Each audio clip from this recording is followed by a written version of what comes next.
Bienvenue dans Trajectoire, un espace pour ralentir, écouter et ressentir. Ici on parle de mouvement intérieur, de choix qui transforment et de cette ligne invisible entre ce que l'on veut et ce que l'on sent. Je suis Marie-Claire Didia, avocate en droit des affaires, et je vous invite à explorer les chemins du sens, de la clarté et de l'élan pour entreprendre autrement. Trajectoire, le podcast Boussole intérieure pour avancer aligné, ancré et vivant. Je vous souhaite une belle écoute.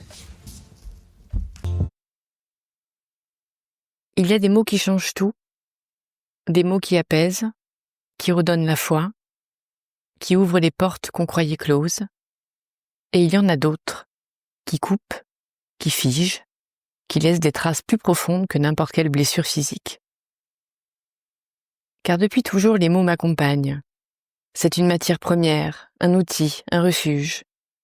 Et plus j'avance, plus je comprends que les mots ne sont pas neutres, qu'ils sont vivants, qu'ils transportent au-delà du sens une énergie, une couleur, une empreinte. Car un mot, c'est une vibration, une onde, une intention qui prend forme dans le monde. Quand on dit « je n'y arriverai pas », on envoie une onde de fermeture.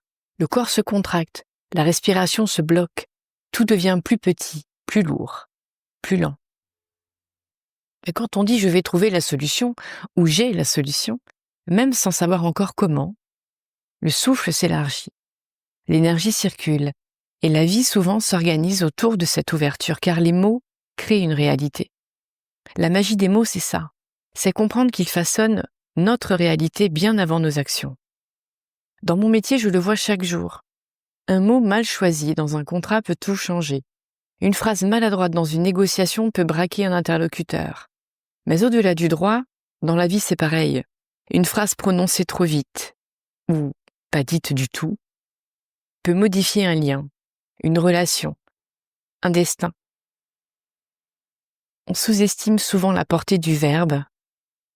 Pourtant, dans toutes les traditions spirituelles, il est au commencement. Car au commencement était le verbe. Le mot comme acte créateur, le mot comme semence. Les anciens le savaient. Nommer, c'est faire exister. Et inversement, ce qu'on ne nomme pas reste dans l'ombre. Alors la question devient, quels mots laissons-nous vivre en nous? Les mots qu'on nous a dits, parfois il y a longtemps, et qu'on continue de croire. Les mots que l'on se répète en boucle sans s'en rendre compte, même en silence.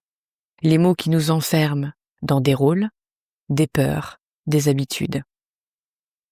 Changer sa vie, ça commence souvent par changer son vocabulaire, par dire autrement, penser autrement, nommer autrement. Quand j'ai commencé à observer mes propres mots, j'ai vu à quel point j'utilisais des phrases qui pouvaient me limiter. Je n'ai pas le temps, je n'ai pas le choix. C'est trop tôt, c'est trop tard, ça n'arrivera jamais. Mais ces mots-là sont des prisons. Et tant qu'on y croit, tant qu'on les prononce, on reste dedans. Mais si vous remplacez « je n'ai pas le temps » par « je choisis mes priorités », votre champ s'ouvre. Vous redevenez acteur, créateur, autour de votre propre ligne et votre propre trajectoire. Et c'est bien ça la magie des mots. Transformer l'impuissance en puissance, la peur en mouvement, le manque en choix. Et puis il y a les mots qu'on adresse aux autres. Parfois, une simple phrase suffit à rallumer la lumière. Je vous comprends. Je suis là. Vous pouvez y arriver. Ce sont des mots simples, mais ils contiennent une intention pure. Et cette intention, elle se sent. On ne se souvient pas toujours des discours, mais on se souvient toujours des mots qui nous ont fait du bien. La magie des mots, c'est aussi celle du silence. Parce que le silence est le lieu où les mots prennent racine. Un mot juste ne naît pas dans le bruit. Il vient d'un espace intérieur calme, relié, lucide. Alors parfois il faut se taire pour mieux parler.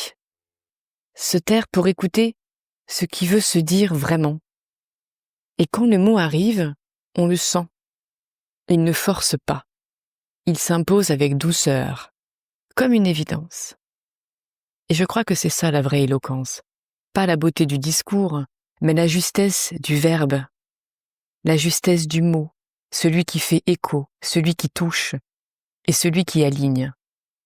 Car les mots sont des passerelles, entre nous, entre les mondes, entre ce que l'on pense et ce que l'on devient. Ils ne sont pas qu'un moyen d'expression, ils sont un acte de création à part entière.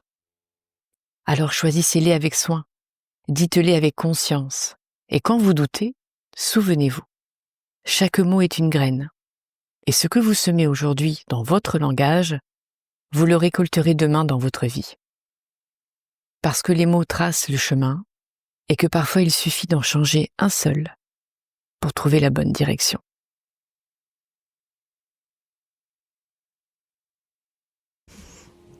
Merci d'avoir écouté Trajectoire et cette invitation à ralentir, écouter et agir avec plus de justesse. Si vous voulez aller plus loin, vous pouvez me retrouver sur LinkedIn ou Instagram pour prolonger la réflexion et partager votre propre parcours. Et souvenez-vous, avancer, ce n'est pas forcément aller plus vite, c'est marcher dans la bonne direction. À bientôt!